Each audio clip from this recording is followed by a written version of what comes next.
नमस्कार अमरावती।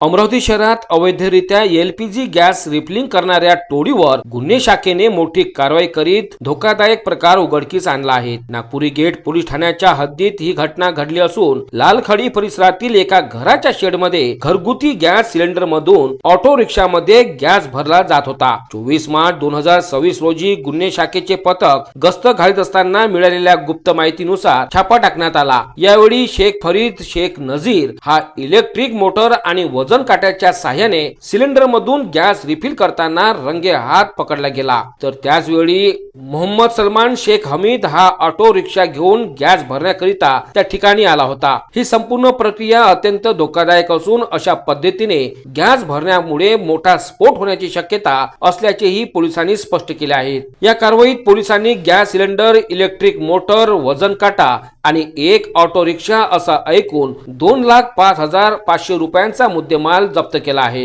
ही कारवाई पोलीस आयुक्त राकेश ओला यांच्या आदेशाने शहर गुन्हे शाखेचे पोलीस निरीक्षक संदीप चव्हाण यांच्या नेतृत्वात गुन्हे शाखेच्या पथकाने केली आहे। दोन्ही आरोपी विरुद्ध गुन्हा दाखल करण्यात आला आहे। पुढील तपास सुरू असून अशा बेकायदेशीर आणि जीवघेण्या प्रकारावर पोलिसांकडून कठोर कारवाई करण्यात येणार असल्याचे संकेत मिळत आहेत।